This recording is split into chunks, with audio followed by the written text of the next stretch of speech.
and her identified that there were not just 30 or 40 symptoms that we hear about all the time, like hot flashes, of course, and night sweats and heavy periods. There are more than 100 symptoms of perimenopause and menopause. And if you're able to look at this list, you'll see all kinds of things: body odor, tinnitus, rosacea, anxiety, the sensation of electric shock or bugs crawling on your body, a metallic taste in your mouth, tremors, like just weird, wacky things that happen to us in our usually 40s and into our 50s and beyond. But some women start menopause really early, like in their early 30s or mid 30s. And our progesterone, our hormones start to change around our mid 30s into our early 40s. And that's when our symptoms start. The thing is, no one in their 30s is thinking about menopause, right? I certainly wasn't. I didn't even have my first child till I was 40. So I certainly was not thinking about it. And I went right from nursing right into perimenopause and like didn't even notice the overlap of symptoms. I just assumed that my body was still recovering from being pregnant for a few years straight. So what is happening here? Well, we have two major hormones that are dropping. Estrogen, of course, estradiol specifically. Look at the trajectory there. It starts off pretty high until about our mid 30s, and then it begins to slowly decline. And then once we're in our late 40s and early 50s, it's like up and down until it kind of flatlines at around age 55.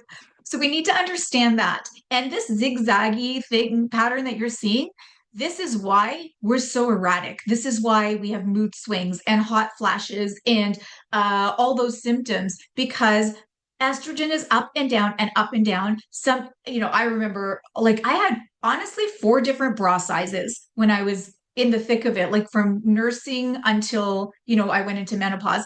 Like I didn't know what size my breasts were going to be from morning to night. They were changing all the time as my estrogen was up and down.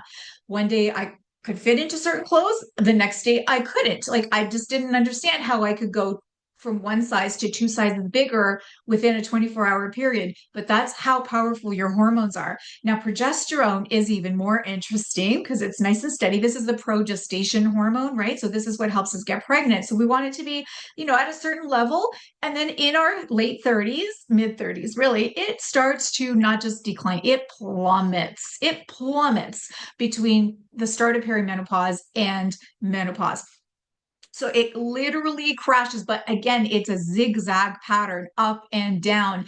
And as it's going up and down, it affects our sleep, number one. This is the number one thing that women realize with progesterone jumping around is that their sleep is disrupted.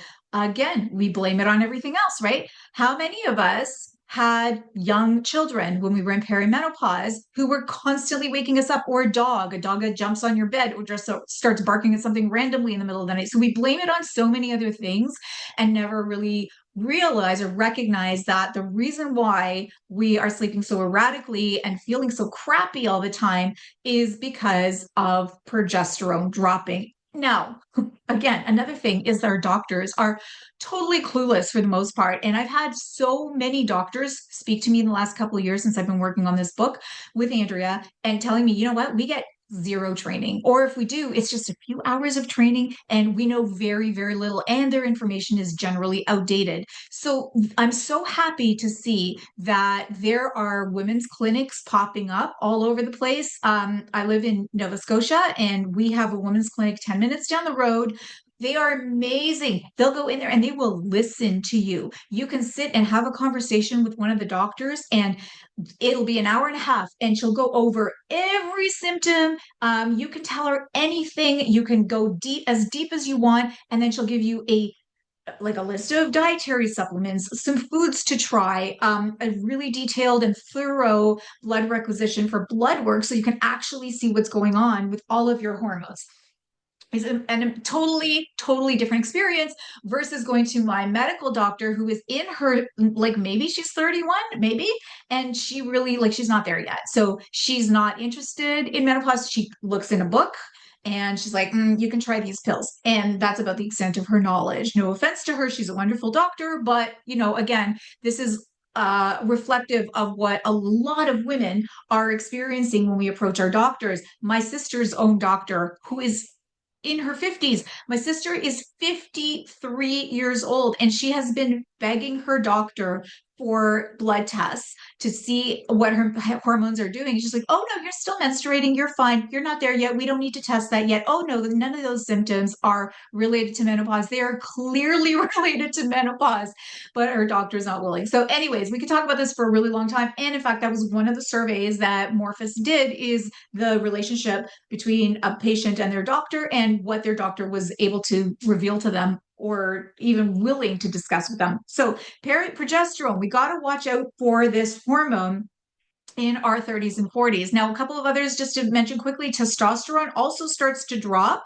It can just continually drops until late in life. And then melatonin, look at that one. It kind of, again, drops in flatlines as we get into menopause. So I used to take melatonin once in a while when I really desperately needed some help falling asleep. Now I take it practically every night. And it took a long time for me to convince myself that it was okay. The research is showing it's okay. Melatonin does a lot more than just help you sleep. It's a very powerful antioxidant. And as you can see there on this chart, we make a lot less melatonin as we get into our late 40s and 50s. I don't recommend taking it regularly if you are in pre-menopause, which is the before perimenopause, when you're when you're still your hormones are still pretty stable. But once you get into perimenopause and especially into menopause, then it's something you might want to consider if you're really struggling with your sleep. So just to look again at the stages just from a little bit of a different perspective, in pre-menopause, so just to be clear about the language, pre-menopause is before perimenopause. So here you are still having babies, you're producing eggs, everything is like reproductively normal. Perimenopause, again, some women start in their mid 30s. A lot of us start in our early 40s. It can last a couple of years, it can last 15 years. It's different for every person.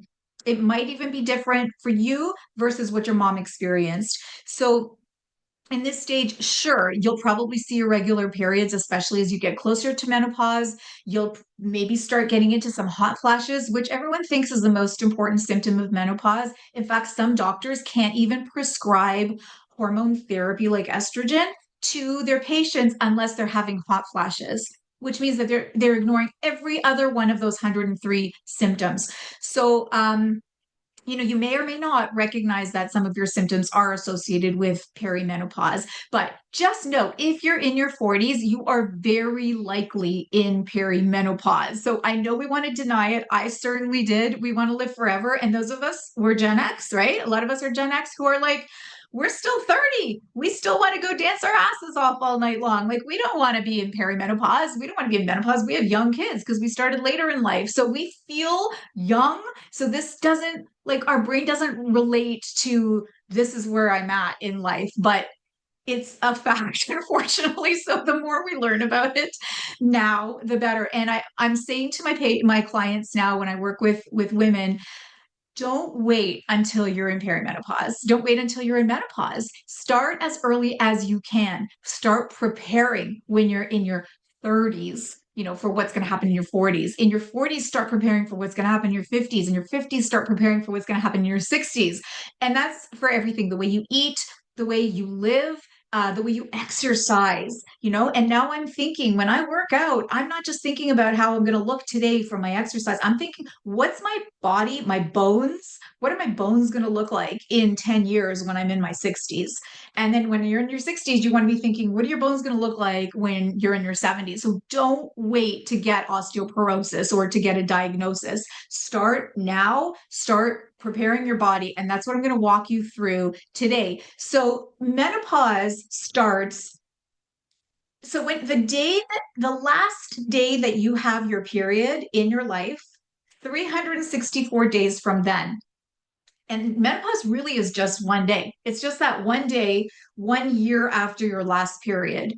but then it's also everything afterwards. So we have this term postmenopause that's liberally used in medical journals and textbooks.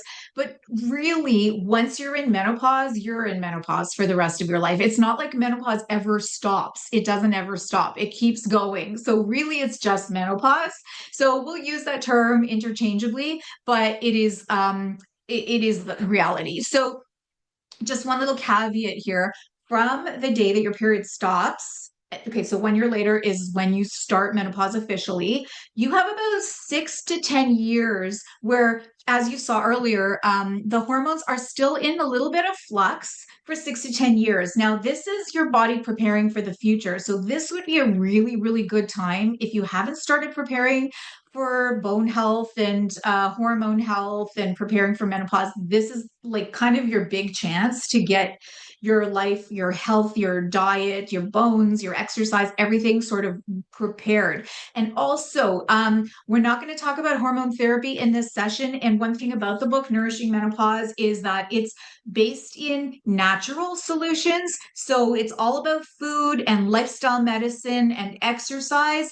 We are absolutely not ruling out HRT. In fact, I am a big fan of hormone therapy. Again, you want to make sure you get the right combination. And if you are going to take it, ideally, you want to take it within those first 10 years before from the day of menopause, and then you've got about a good 10-year window, because after that, some of the risk factors that you can see in this slide here, like osteoporosis, heart disease, or cardiovascular issues, those tend to become more like less reversible as time goes on. So you've got that 10-year window to take some precautions, but after that, it does become harder. Okay, so anyways, just to finish my story about how this book project came about, when Andrea started, doing all this research, and she's always full of ideas and always wanting to write books. So she shopped a book concept around, and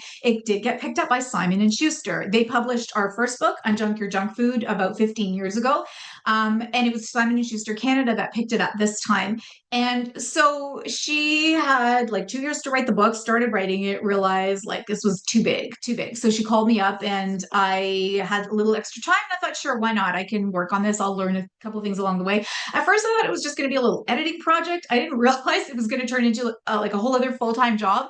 We spent 2 years together, more than 2 years, working very, very closely together, literally like day, night, weekends. I mean, many, many hours a week doing research. We had hundreds and hundreds and hundreds of research papers in addition to her own research, working closely with statisticians, just going over concepts over and over and over again. Anyways, in the end, this is what came out of it. We submitted 100,000 words thereabout. They only wanted 20,000 words. So we have a lot of information left over, which we are putting into a new program. So you might have seen that the Health Coach Collaborative is going to be launching a new perimenopause and menopause health coach program coming out this summer, and we're using the extra information from our research as like a foundation. And even since the book has been published, we've even seen some new research, which is crazy exciting. It's so interesting to see what is happening in this area. So I'm so happy for us women, because we didn't have this information before. I'm trying to teach my daughter, who's 16 years old. I'm trying to teach her about menopause so that she's going through adolescence. I'm going through menopause. It's not a good time in our household, right? But there's so many households that are experiencing similar things, just hormones all over the place. So I'm trying to teach her, to prepare her and giving her as much information, whether she wants to hear it or not. She doesn't want to hear about vaginal dryness. She doesn't want to hear about mood swings, but she needs to learn all this stuff because it's going to happen to her one day, whether she likes it or not. All right. So here we are. So some of the most surprising findings out of those 103 symptoms, there were a few that, as I mentioned earlier, like I had these things that were happening in my 40s that I just thought, okay, that's a little weird, but because it would come and then it would go, like phantom smells. Has anyone experienced phantom smells? That's such an interesting one where you smell like something's burning, something burning, and you're asking everyone in your household or in your environment, and like, no, I don't smell anything. But I would smell burning rubber, burning toast. I thought the house was burning down at some point. It still happens once in a while. Never occurred to me that this was a symptom of perimenopause and menopause because as estrogen falls, everything goes haywire. I had no idea that estrogen played such important roles in so many different parts of our body. Our ears, like itchy ears, is another one that I started getting a couple of years ago. I mean, this is very, very common. Dry mouth. Itchy eyes, itchy scalp, you see your skin aging because dryness, estrogen is needed to keep the moisture in your skin. So now we got to compensate with water. I not only have one glass of water here, I have two glasses of water because I cannot even leave the house without water. I absolutely panic and have to stop at a gas station to buy water if I go without it now. It's so important to stay hydrated. So, okay, phantom smells is one. So if you're experiencing that, or if your clients are experiencing phantom smells, then let them know. Don't worry, it's just a symptom of perimenopause or menopause, and it'll come and go. Now, obviously, if it's happening a lot, you should get that checked out in case there's something else going on neurologically. But it might also just be one of those 103 symptoms. Another one is body odor. And strangely enough, it's sometimes worse on one side than the other, often on the left side. Has anyone experienced this?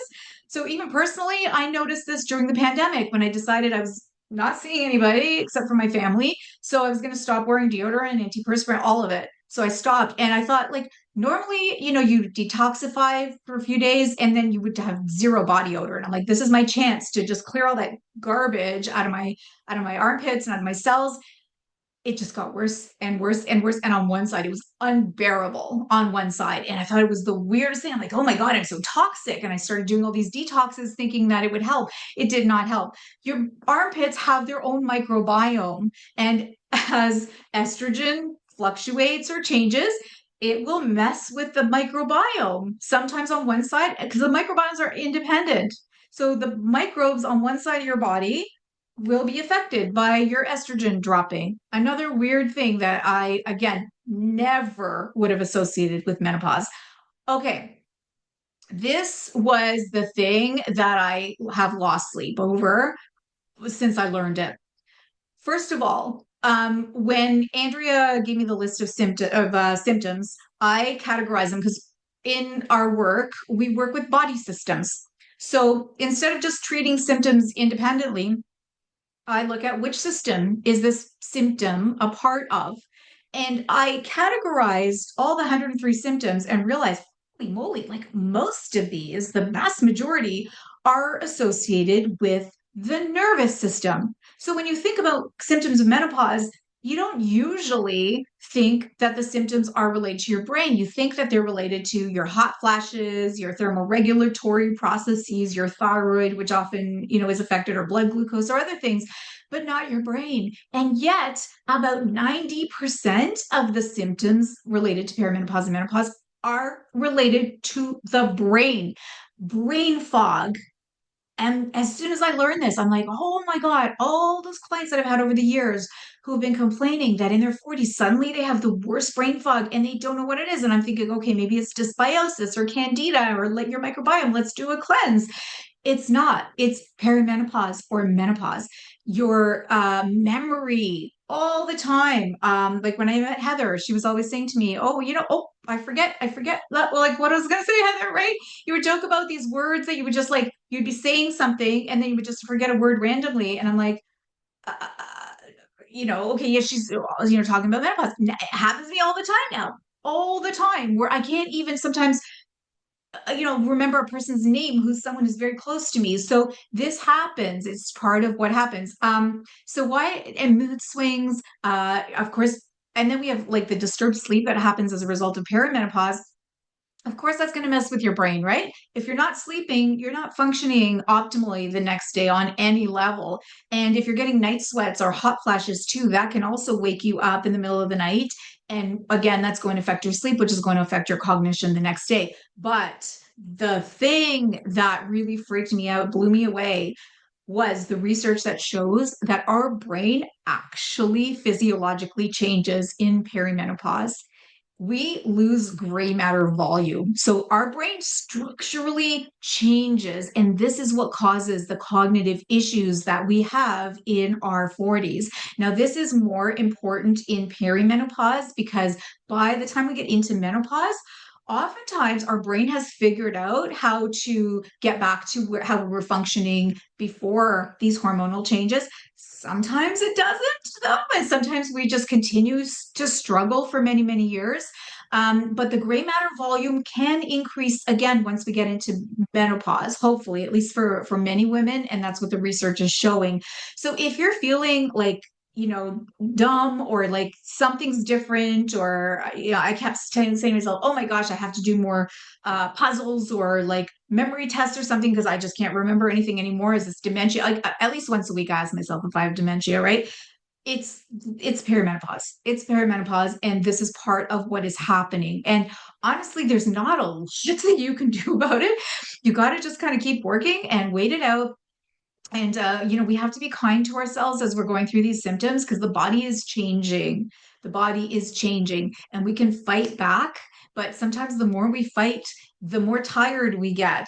Fatigue is another thing. We get tired, we get exhausted early, and we have this brain fog also because our brain isn't using glucose the same way as it was before perimenopause. And also our mitochondria are not as like they're not as energized. So lots of things are happening, whether you like it or not. It doesn't matter what you eat sometimes or what you do sometimes, it's going to happen. So be kind to yourself. Speak to your boss or your family or like someone in your life who's in charge of delegating, who can maybe help you a little bit to maybe take some responsibilities off your plate if you're really struggling with this, because we expect so much from ourselves, especially if you're type A, you're a real go-getter like Andrea is and was, like I am. There are just some days when you just can't do very much. And as much as we don't think that's okay, that is okay. We have to be okay with it. Okay, so that was, as I said, really interesting to learn. And another real shocker that is we're hearing more and more about, another study just came out last week about this, is that hot flashes, especially night sweats, are tied to heart disease. So more the night sweats, but if you're having these thermoregulatory issues, with which many women do have, where you're getting hot flashes and night sweat and or night sweats, you have a higher risk of heart disease down the road. So it's not going to happen right away, but especially the night sweats. And part of the reason why the night sweats are important here is because they disturb your sleep, which also plays a role in developing heart disease down the road. So many good zingers in the book. Oh my gosh, on every page there's something fascinating. And it was such an important learning experience. I'm still learning. I'm still trying things out, but I have to say, I have never felt better. For the first time since this whole menopause journey for me, perimenopause and menopause, I don't have any pains or aches. I had frozen shoulder. I've had performance syndrome. I've had like every type of pain you can imagine.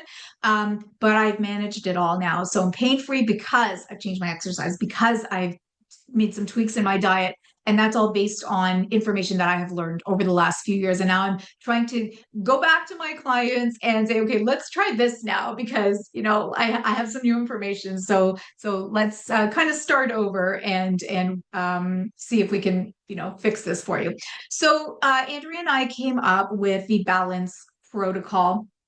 And this is a whole chapter in the book. And in this chapter, we outline some of the key nutrition principles for getting your diet and your supplements kind of like in gear so you can prepare for perimenopause, or if you're in it, that it helps balance out some of your hormones and helps normalize some of the weird and wacky things that are going on inside your body. Now, so if you look at them quickly here, B is balanced blood sugar. That's really important. Add more fiber, load up on protein, add good quality fats, nurture digestion, choose more plants.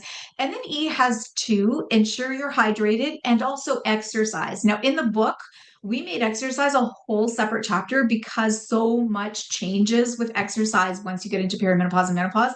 For the sake of time for today, I'm not going to talk about hydration, but I'm going to give the floor over to Heather so that she can talk about exercise, but I will cover the rest. Now, balancing blood sugar is so important at this stage because once we get into perimenopause and estrogen starts to drop, it becomes that much harder to manage our blood glucose. So, what you used to be able to eat, you can't get away with anymore. And that's a general principle for perimenopause and menopause and onward. What worked for you before is not going to work for you now, most likely. And I still see women struggling. They're still eating the same, they're still exercising the same, and it's not working. And they're so confused. I don't understand. Why am I gaining weight? I've been doing it like this for years. Why am I gaining 10, 15, 20 pounds now? Because you got to change things. Your body's changing. So you have to change the way you do things too. Okay, insulin is one of those things that's affected by estrogen. So many things affected by estrogen. We can't take chances like we used to, which means it becomes harder to regulate our blood glucose, especially as we get older. So this is a continuous thing. It doesn't stop after the 1 year mark. It doesn't stop after 10 years into menopause. It keeps going and keeps getting worse. So it's something we need to prioritize for the rest of our lives, which is why we made it the very first part of the balance protocol here, balanced blood sugars. So we end up gaining weight. And actually, this is really normal. It's normal to gain 10 or even 15, 20 pounds in perimenopause because your hormones are made from fats. Fats are the building blocks. And if you're too thin, too lean, have very low body fat, your body has a harder time going through the hormone changes because it's looking for those building blocks and it's not getting them. And it also hoards more fat. So we want to make sure that we're providing the right nutrients so that those hormones can change successfully and easily and efficiently, and that we're supplying our body with everything we need. So we don't want to starve ourselves, but it is normal to gain 10, 15, 20 pounds. And you'll notice that your fat shifts. So if you had fat in your back before or in your thighs, it shifts and it comes up towards the belly. And guess what that brings with it? More inflammation, weight gain around the belly, of course. Which is inflammatory in and of itself, and also it because of that inflammation, we end up having more insulin resistance. So, and then heart disease and stroke and all of those lovely things that come along with belly fat, with visceral fat. So we just be prepared for it. Be aware of it. I've been waiting for this for years because since my late 20s, I knew that this was going to happen. And I remember working with women when I first became a nutritionist in my 30s, or my late 20s, pardon me. I realized that working out the way that they used to doesn't work for them anymore. Heather's going to address this, but I saw the changes that were happening in my clients way back then. But still, it happens to you, and you're like, screw that! Like what the like it's not a pleasant thing, even though you can be expecting it. It's still a battle, but like again, we have to recognize this is happening, and we can fix it or change it or live with it. Like we just have to figure out what's going to work for us. Okay, so some ways to manage your blood sugar. Never eat carbs alone. Not a fruit, a banana, a pasta. You got to eat it with protein. Always. Protein becomes really important in this stage of life, more important than ever before. So you want to pair your carbs with protein. So if you're eating a banana, you want to have it with some Greek yogurt or a handful of nuts. If you're eating pasta, you want to throw a bunch of chicken in there or fish or steak or something. Always pair it with protein. If you're a vegetarian, great. Lots more lentils, beans, nuts and seeds, tofu, protein powder, collagen powder. Get that protein in there with those carbs. Never eat carbs alone. It's just asking for your blood glucose levels to go up and down. Have a little vinegar before having some carbs. Studies show that if you take say a tablespoon of vinegar in a quarter cup of water, little shot before you eat something with carbs in it, toast or pasta or potatoes, it will help blunt the glucose effect, blood glucose rising effect, or the spike. Cooling your starches. You might have heard about this one. I've been hearing a lot about it last couple of years, where you cook your rice, for example, don't eat it right on the spot. Cook your rice, put it in the fridge for 24 hours. So you're cooking it a day ahead, and then take it out, You can reheat it and then eat it. And this creates much more resistant starch. So, what that means is that instead of going through your digestive system and then being absorbed as a carbohydrate, a lot of it is not absorbed. It goes right into your microbiome, into your large intestine, and the bacteria will feed off it. So, you're feeding the good bacteria and you're not absorbing a lot of the carbohydrates, which is amazing. So that's an easy one. You just have to plan it ahead of time. And then food sequencing is a process where you're eating foods in a specific order. So the order is eat your vegetables first or your salad first, which most of us do anyway, right? And then eat your proteins and fats, and then your starches or any sugars last. So if you're going to have fruit, you would have it at the end, or if you have a little bit of dessert, have it at the end. I mean, that's kind of how we eat anyway. But instead of like a bite of this, a bite of this, a bite of this, a bite of this, try that order: vegetables, proteins and fats, starches and sugars in that order. And that blunts the blood glucose spike anywhere from 30 to 70%, which is quite significant. Okay, the next one is to add more fiber. And a big part of this is because fiber actually helps support blood glucose levels. So the two go together in many ways. It also fills you up, it's satiating. So you don't feel as hungry when you eat a meal that's very rich in fiber. Studies going way, way back show that the more fiber you eat, the less you'll eat, the longer you'll stay satiated before you're hungry again. So those are good things. And of course, there's so many other benefits, like it feeds the gut microbes, the good ones, which is extremely important. And especially the more we learn about the microbiome, the more we realize just how important it is to feed those healthy, beneficial microbes. Another great thing about fiber, the soluble kind, the sticky kind, it will attach itself to estrogen and also cholesterol and pull it out of your body. Now, I know some of you are thinking, what do you mean? I thought we needed that estrogen. Here's the thing: when we are in premenopause, estrogen and progesterone, they work together. They have a nice little balance together. But when we get into our 40s and estrogen starts dropping faster than progesterone, the other way around, pardon me, the other way around, where progesterone starts dropping faster than estrogen, we become estrogen dominant. Estrogen dominance brings with it a lot of symptoms: tender breasts, painful periods, mood swings, bad mood, holy moly. Lots of those symptoms that we associate with PMS, but sometimes not during PMS, sometimes like randomly happening throughout the month. And that can continue on into menopause. In menopause, when there's like no progesterone or very little progesterone, we are always estrogen dominant. So even though it's not even enough estrogen to do what it needed to do before, perimenopause, we're still making more estrogen than progesterone, and that can cause symptoms. So we want to be able to to eliminate some of the extra estrogen that our body doesn't need. It's not helping us. And the way to do that is to allow for your body to detoxify it, which we'll talk about in a minute, but also that it ends up in your gut. And if you don't poop it out, it gets recycled right back into your bloodstream again. Same thing with cholesterol. So we got to be pooping every single day in order to flush out that extra estrogen and also any cholesterol that needs to leave the body through the gut. And it also feeds gut microbes. So we're aiming for 25 to 30 grams of fiber every single day. We want mixed insoluble and soluble fibers. So the list is there: fruits, veggies with the skin on, whole grains. If you're buying bread, make sure the first ingredient is a whole grain and not white refined flour with some whole grains mixed into it down the road.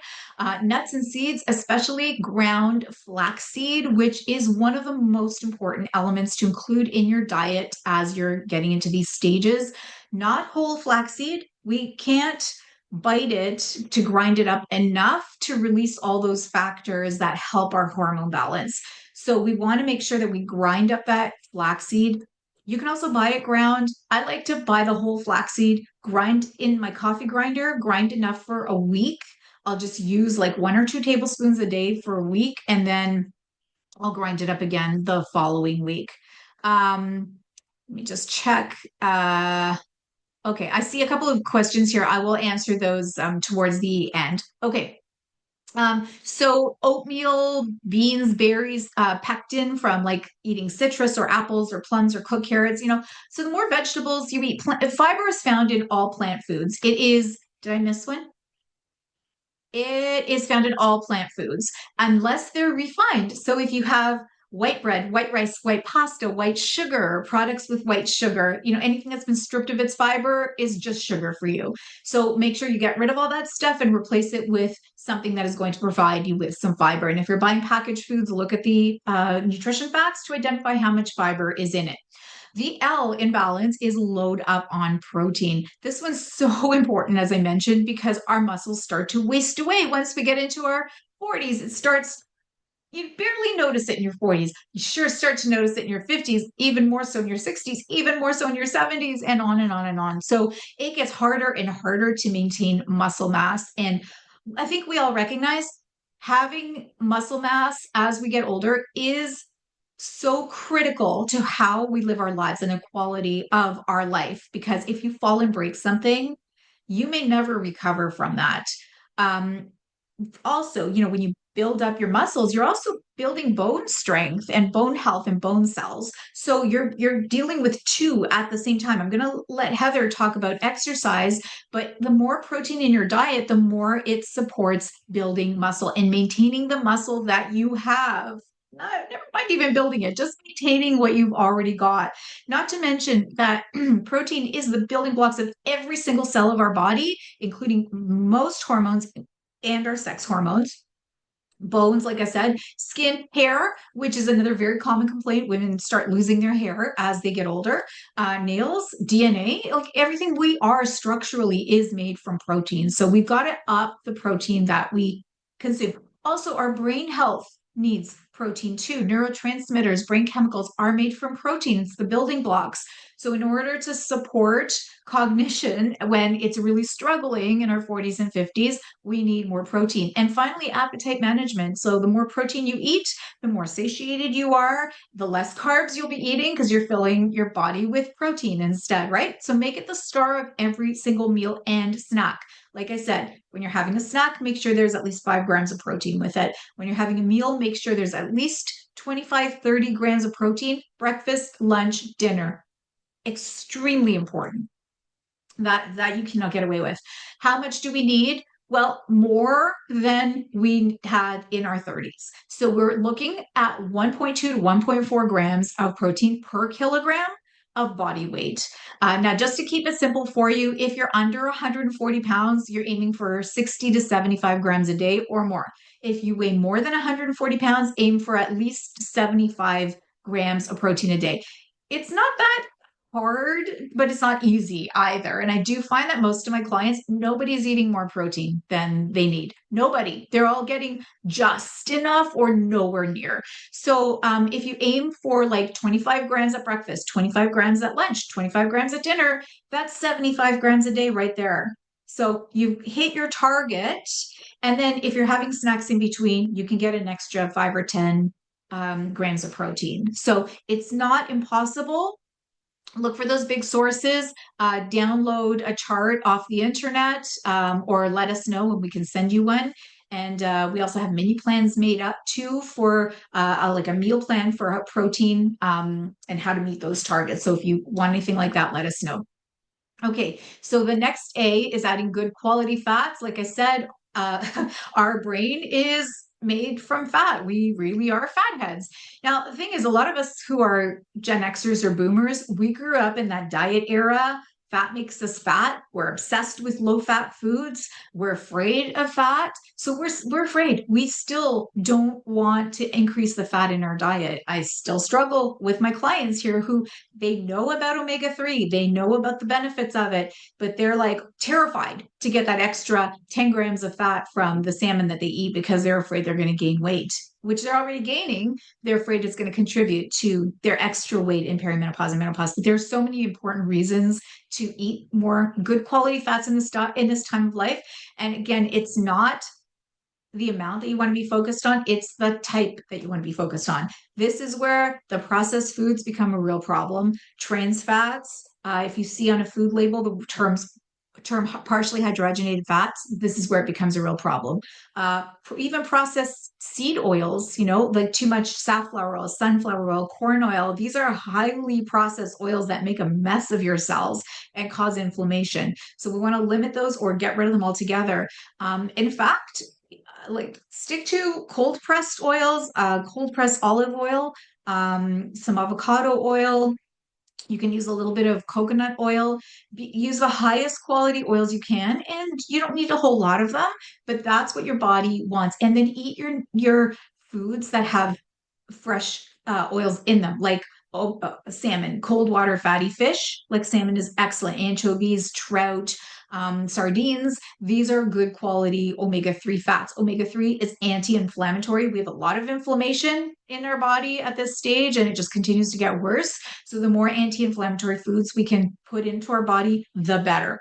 Nuts and seeds, but eat them raw, not roasted and salted, and make sure they're fresh. If they smell rancid, they are rancid. So get them fresh, and then have some nuts and seeds or some nut butters. Again, it's better if you make it yourself, but do whatever you need to do. Okay, nourish your digestion. It does slow down. So I hear from clients all the time in their 40s and 50s, I used to be able to eat this food, and now every time I eat it, it gives me gas, or I'm allergic to it now, or now it gives me irritable bowel syndrome. Is this just a coincidence? No, your stomach starts making less hydrochloric acid. Your whole digestive system starts making fewer digestive enzymes, and your motility, which is the rate at which food goes through your digestive system, it slows down. Everything slows down. So it takes longer to digest a meal now, which is why you feel so full, especially after dinner time. It takes more effort to digest a meal now than it used to. So, yes, it's not your imagination. These things are actually happening. So we want to be gentle with ourselves. Some ways to boost up your digestion are, first of all, take a few deep breaths before you eat, because if you're stressed, your body can't digest. So take a few deep breaths, and then 3 deep breaths, and you're going to be in a parasympathetic state, which is a nice calm state where your body can start producing digestive enzymes. Add some acid. If you have heartburn or an ulcer, like, you might want to try different approaches first, but a little bit, again, like a teaspoon of apple cider vinegar and a very small amount of water before you eat, that will help. Or take a digestive enzyme. You can pick these up anywhere or online. Digestive enzymes, this is a complete enzyme. Lots of brands out there. 1 or 2 even before dinner, especially because dinner is the worst time of day for digestion. We have more robust digestion early in the day, so we can handle more food, but towards the end of the day, we can't handle a big meal. So we want to turn those calories upside down, which is really important, and I'll show you why in a second. And allergies and food sensitivities also become more prevalent. So I talked about these already. So top loading your day. Now, intermittent fasting has been shown to be effective for perimenopause and especially for menopause.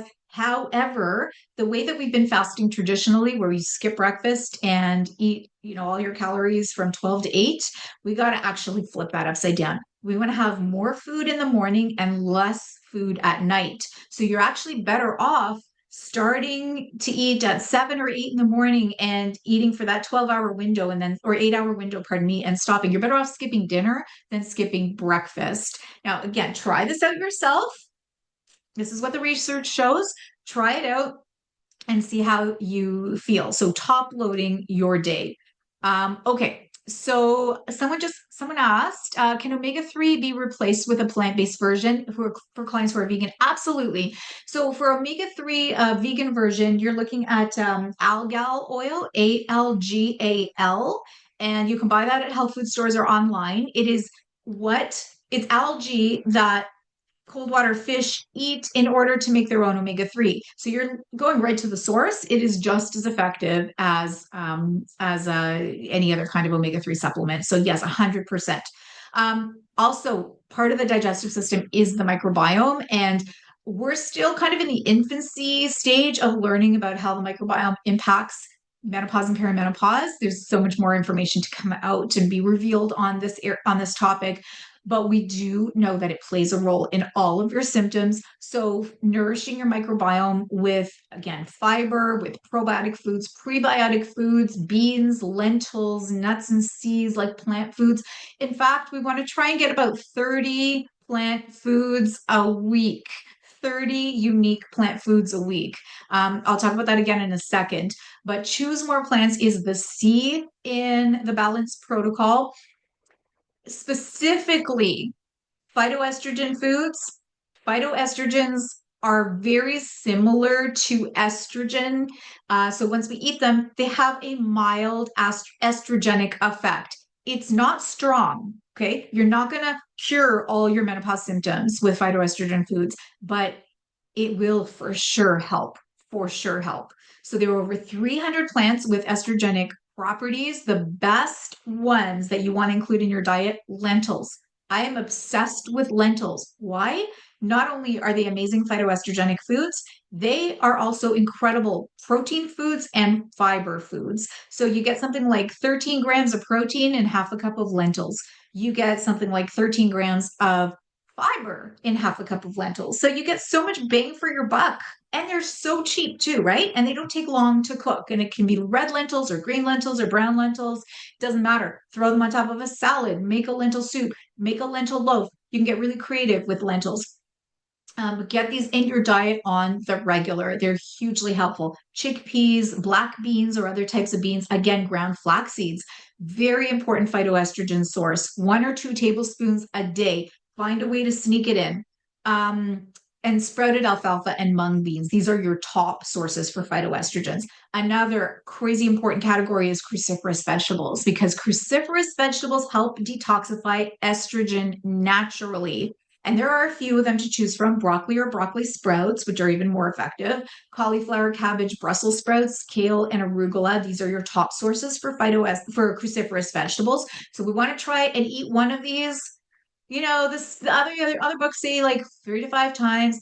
I say every day, one of these cruciferous vegetables every single day, especially if you have severe symptoms, and that will help your liver gently detoxify estrogen and to help bypass some of those extreme symptoms. Another major category is polyphenols. I'm obsessed with polyphenols, and there are so many to choose from.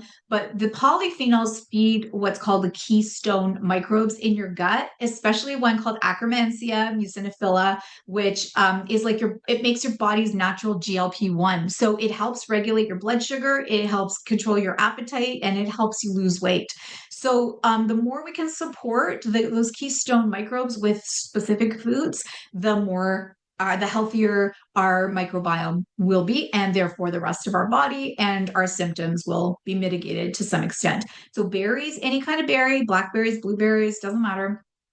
Frozen, fresh, doesn't matter. Dark chocolate, 1 or 2 squares, dark 70% plus. Ground flax, again, red onions, red cabbage, even red grapes. Yes, a little bit of red wine, although, that can have its problems too. Rosemary and other herbs, but specifically rosemary has polyphenols that have specific effects on perimenopause and menopausal symptoms. Olive oil is another great one, or eating olives and lots of different nuts, plums, and even coffee and tea. And the more natural the coffee is and the fresher the beans are, the more polyphenols they will have. So, as I mentioned a few minutes ago, strive for about 30 unique plant foods each and every week to make sure that you enhance your microbiome diversity, which means having lots and lots of different species in your gut, because that is a sign of a healthy microbiome. And like, don't panic. I know it sounds like a lot, but you can eat from all those categories. There's so many different fruits to choose from, so many different vegetables to choose from. You make a soup, for example, with like 7 or 8 different vegetables. That's 7 or 8 vegetables or plant foods right there. And then maybe you throw in some cilantro or some parsley. Herbs are a great way to your to check off a few off the list. Whole grains, different whole grains, nuts and seeds. So there's lots to choose from. It's not as hard as you think to reach that 30 unique plant foods a week. Now, some of us just eat the same foods over and over and over again.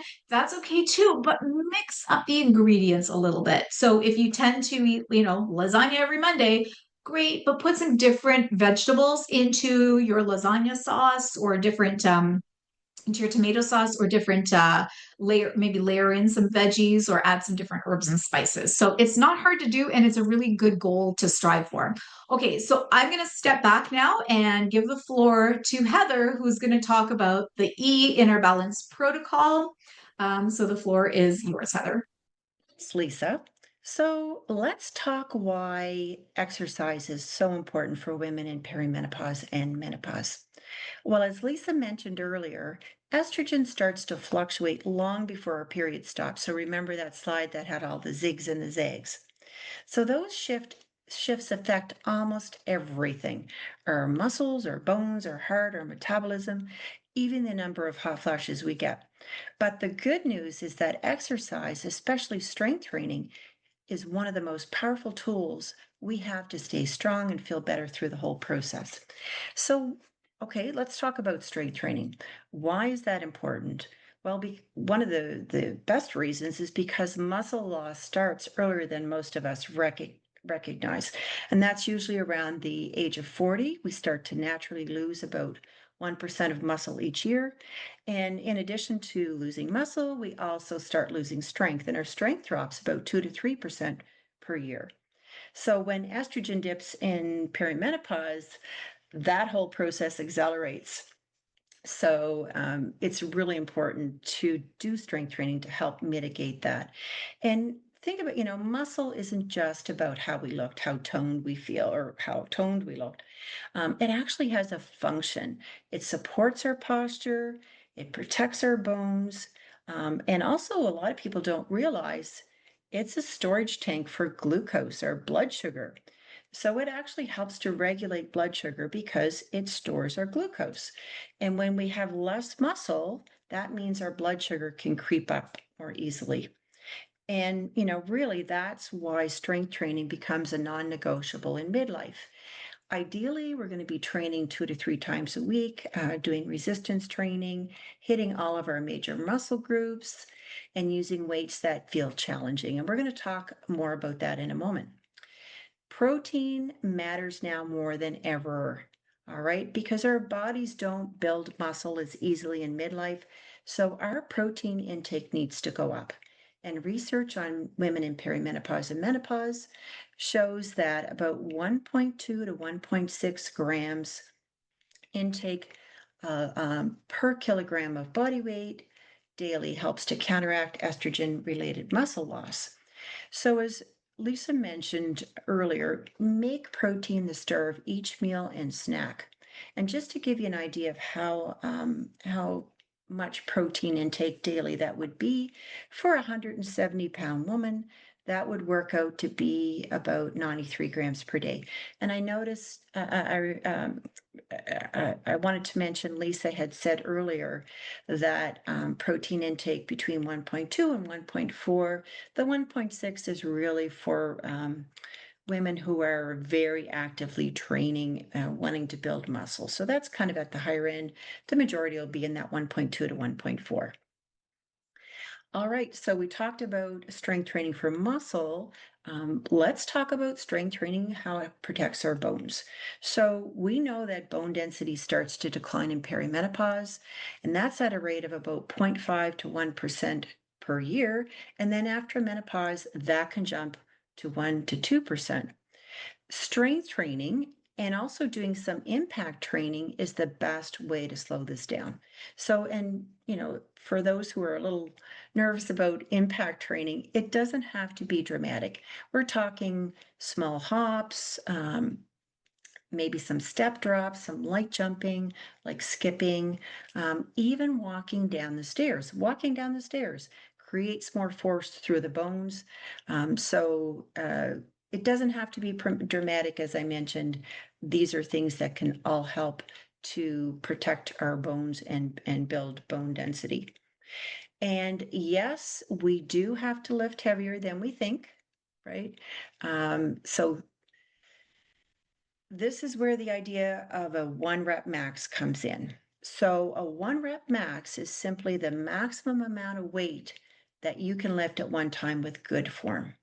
And we don't have to test that directly. I'm not asking anyone to go out there and lift the heaviest they can absolutely lift, because we can estimate how that, what that would be based on how heavy a weight will feel. But the Lift More study showed that having heavier weights, doing heavier weights, and that's weights that are around 80 to 85% of your one rep max. So that might be 4 or 5 reps that you would do, plus doing exercises was shown to increase bone density in postmenopausal women. And so I'm not saying that everybody should go out and lift, 80% of their one rep max right off the bat. That's something that you have to work towards. But what the study showed, and other studies have shown, is that heavier lifting is safe and it can be incredibly effective when done properly, especially with guidance from a qualified fitness professional. So, if you are looking to do some strength training, I really recommend that you work with a certified personal trainer, a fitness professional to get a program done. All right, and then we talked about strength training, and that's really for muscle and bone. Let's talk about cardiovascular health, because that is important as well. And cardiovascular is just meaning that we're training our heart and our lungs. So think about the heart is actually a muscle as well, right? And when estrogen drops, our blood vessels stiffen, our LDL, that's our bad cholesterol, that can rise, our blood pressure can go up, and our inflammation can increase as well, and systemic inflammation. And that's why heart disease risk rises after menopause. So, cardiovascular exercise keeps that heart strong and flexible. Cardio is very important, but we can overdo it, and often we do. Too much long and hard cardio can have a negative effect. It can actually raise the cortisol in our body, and that cortisol is what is helping to increase all that belly fat, that visceral fat that a lot of women during perimenopause and menopause accumulate. So we want to make sure we have cardio, but we don't want to have too much cardio that's going to raise our cortisol. So that sweet spot is somewhere in between 150 to 300 minutes of moderate to vigorous cardio per week. And when I'm talking moderate to vigorous, that could be, doing some brisk walking, cycling, swimming, anything that gets the heart rate up. And you're at moderate if you can continue a conversation. So if you're having a walk with a friend, you can still talk. If you're doing more vigorous cardio, your breath is accelerating, you may be able to get a few words out, but you can't sing. So that's how you know you're doing vigorous cardio. Um, and another option is HIIT, uh, high intensity interval training. So you can, instead of doing these long cardio sessions, which, can exacerbate cortisol, you can do HIIT. So HIIT are short bursts of effort. So maybe 30 seconds of, more intense work. And then you're going to have a recovery, maybe 30 to 60 seconds. And I mentioned that ratio, 30 seconds of work, 30 to 60 seconds of recovery, because we know as women are, when we're in perimenopause and menopause, it's been shown that we require a little bit longer recovery, so as not to tax the body too much. So when you're doing your HIIT, 30 seconds of work, 30 to 60 seconds of recovery in between is great. HIIT's been shown to boost fitness, help to improve insulin sensitivity, reduce visceral fat, which is wonderful. As I mentioned, if we're doing too much cardio, that can actually potentially increase our visceral fat, which we don't want, but HIIT has been shown to reduce it. And often for a lot of women, it's easier to tolerate than these really long, intense cardio sessions. So, so something to think about. Exercise has also been shown to help with those vasomotor symptoms, so things like hot flashes and night sweats.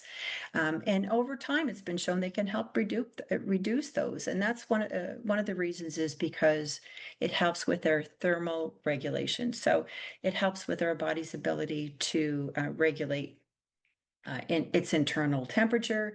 It's also been shown to help with mood. Of course, we know that, we get these wonderful endorphins released when we exercise. It can help with our stress response, our sleep quality, and so wonderful benefits that come with exercise. However, as I mentioned, there's, sometimes these workouts, depending on intensity, and if you don't have enough recovery, can also trigger symptoms. So some of the things you want to watch out for are very high intensity intervals. So if you're doing things um, uh, with um, with too much intensity or for too long, that can actually make things worse. Also, doing exercise in hot rooms. So sometimes people doing things like hot yoga, they can find that sometimes it can trigger some hot flashes. As I mentioned, long, hard cardio, and then just generally overtraining. Too much of a good thing, going 6 days a week, not having any recovery time in between. And you know that you're overtraining when you stop making progress. Typically, you're really fatigued, like even more than normal. Sore body, joints, muscles, constantly. You haven't let your body recover, so um, you want to avoid that. And most women really feel best, with strength. If they're doing strength training, they're doing some moderate cardio, maybe doing some interval training as well with the appropriate rest in between. And they're in cooler environments, so nothing too hot. And when I mentioned active recovery as well, that's doing something like if you're doing some weight training, some cardio, maybe you want to do a stretching session. Maybe you just want to do some nice walking, biking for leisure, just something that you enjoy doing, gardening, just something you like to do in between the days that you're doing your training. And the best part is it's never too late to start.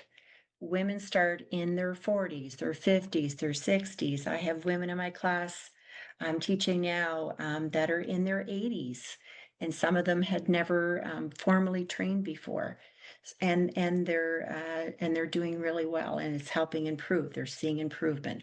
They're seeing progression. It's been shown that women can build muscle, improve bone density, strengthen their heart, and reduce their symptoms well into their 60s, 70s, and beyond. Our bodies really do stay responsive to exercise at every age. So I'll leave you with that. I'll turn it back over to Lisa. Thanks, I just Heather. realized my Yeah. video wasn't on. I thought I Yeah. turned it on. Okay, I love that. Those are such inspiring stories. Starting to exercise when you're 80. I love that so much. I just want to answer a question that came up in the chat. Can apple cider vinegar be replaced with supplements in tablet form? It can be replaced with supplements for sure, but I would highly recommend taking it in liquid form rather than tablet form for a lot of reasons, but especially because you want it to kick in right away. And sometimes those tablets take a long time to break down. So you can buy the apple cider vinegar capsules, but it's a lot less expensive to buy a small bottle of apple cider vinegar and just take a capful in a little bit of water before eating. Okay, so coming soon to the Health Coach Collaborative, as I mentioned at the beginning, we are going to be launching a brand new program for health coaches or practitioners, anyone who's in the health or fitness arena. So you could be a massage therapist, a doctor, naturopath, a fitness trainer, or a fitness professional of any kind, yoga teacher. This is a program that can help teach you how to work with clients who are in perimenopause or menopause. So we're providing evidence-based education, lots of amazing coaching strategies, and also those communication tools. So if you want to get on the waiting list just for information, absolutely no commitment, you can check out our website, healthcoachcollaborative.ca, and just click on the perimenopause and menopause coach link, and it'll give you a little bit of information there. And then you just add your name. And when we have more information, more specific details to send you, you will be one of the first to know. And then finally, if you'd like to contribute to the Morphus research that I mentioned earlier in this session, go on wearemorphus.com, click on the research tab, and you can pick any one of the research studies. It only takes not even a minute actually to fill it out. It's really quick. So you could do all of them if you wanted to. And that just helps contribute to the research and the statistics, which are continually being published in menopausal and medical journals. So that helps every woman around the world. Okay, so I think that is the end of our session today. So thank you so much for attending. We really appreciate your time. And if you have any questions, please go ahead and unmute yourselves or enter them in the chat now. And Heather and I are happy to answer any of your questions. And you can always reach out to us at any time as well.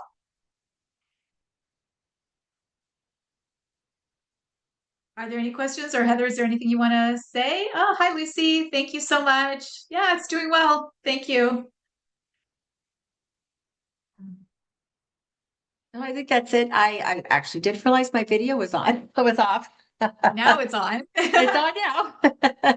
But no, I'm sorry I went a little over time. I get excited when I talk about fitness. But I didn't leave you a lot of time. We have one more session next week, next Thursday, I believe, where we also just launched our brand new updated digestive system and microbiome course. So we're going to talk a little bit about that next week. So if you have any more time next week for a free webinar, please sign up and we'll see you then. All right. Thanks, everybody. Bye-bye. Bye.